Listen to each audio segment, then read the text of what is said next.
ব্রিটেনের প্রথম বাংলাদেশি বংশোদ্ভূত মন্ত্রী হচ্ছেন বঙ্গবন্ধুর নাতনি টিউলিপ সিদ্দিক। এ তালিকায় আছেন আরেক বাংলাদেশি বংশোদ্ভূত নারী রুশনারা আলীও। ব্রিটিশ পার্লামেন্টের 4 বারের এমপি টিউলিপ সিদ্দিককে করা হয়েছে সিটি মিনিস্টার। রুশনারা আলীকে দেয়া হচ্ছে গৃহায়ন, কমিউনিটি ও স্থানীয় সরকার মন্ত্রণালয়ের প্রতিমন্ত্রীর দায়িত্ব। এ ঘটনায় গর্বিত ও উচ্ছ্বসিত দেশটিতে বসবাসরত অভিবাসী বাংলাদেশিরা। 41 বছর বয়সী টিউলিপ 2021 সাল থেকে লন্ডনের দ্য সিটি নামে লেবার পার্টির আর্থিক পরিষেবা শিল্পের নীতি প্রণয়নে নেতৃত্ব দিয়ে আসছেন।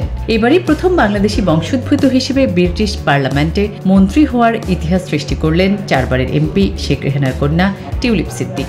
যুক্তরাজ্যের পার্লামেন্টে তাকে করা হয়েছে সিটি মিনিস্টার। এর আগে লেবার পার্টির ছায়া শিক্ষামন্ত্রী হিসেবে কাজ করেছেন বঙ্গবন্ধু নাতনি। বাংলাদেশি বংশোদ্ভূত 5 বারের এমপি রুশনারা আলীরও স্থান হচ্ছে কিয়ার স্টারমারের ক্যাবিনেটে। তুখোড়ে নারী রাজনীতিককে দেয়া হচ্ছে গৃহায়ন, কমিউনিটি ও স্থানীয় সরকার মন্ত্রণালয়ের প্রতিমন্ত্রীর দায়িত্ব। 2010 সালে বাংলাদেশি বংশোদ্ভূত প্রথম ব্রিটিশ নাগরিক হিসেবে লন্ডনের বাঙালি অধ্যুষিত বেথনাল গ্রিন অ্যান্ড বো আসন থেকে এমপি নির্বাচিত হয়ে ইতিহাস করেন রুশনারা।